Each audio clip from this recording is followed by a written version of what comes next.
Hello, BookTube. I have a question for you.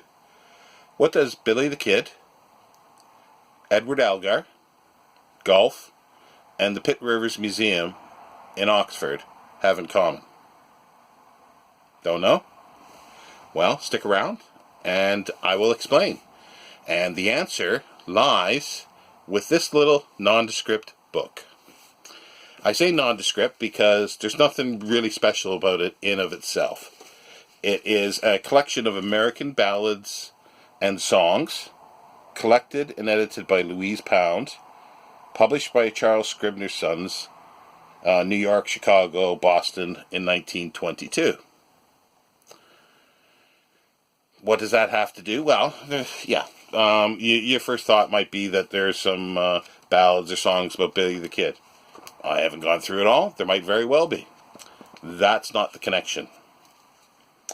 There is a bookplate in here that the book belonged to the Pitt Rivers Museum, Balfour Library.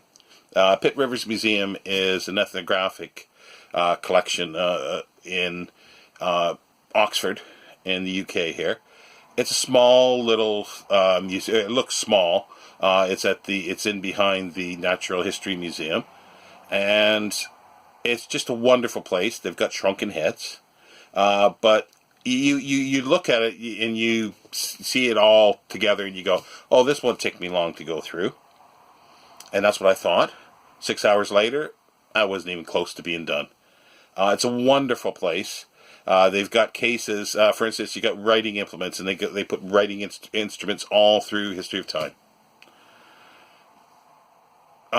Lamps. From earliest times up through Romans, and they've got examples of little lamps. It's just amazing. It's a rabbit hole in itself. Now, as I say, this belonged to the museum, and it was presented, it states here, presented by Mrs. Townsend's executors in 1931. Well, when I saw this, I picked it up. It was at the Oxfam shop in Oxford, and here's the receipt still. It was £2.49. And something twigged with me, the name Townsend, and I didn't know what at the time. Then I found out it was Richard Baxter Townsend. He was at the University of Oxford, but he also wrote a number of books for his travels in the United States in the late 1800s. Tenderfoot in Colorado is one that pops to mind, and there was a few others. Tenderfoot somewhere else. He went various times to the U.S. He was one of the few, or very first, to collect ethnographic material of Native North Americans. And he brought a lot of this material back. Before his last visit, he met a woman who he wanted to be wedded to, his wife, but he needed some money, so he went back one last time to make his fortune. He tried gold mining, but when that didn't pan out, he decided to get together with a few other chaps to do a cattle run. Now, during this cattle run, he was stopped by Billy the Kid. And he survived, everybody else did. He was let go on his way, and he made some money, came back, married his bride, settled into Oxford for the rest of his life, basically.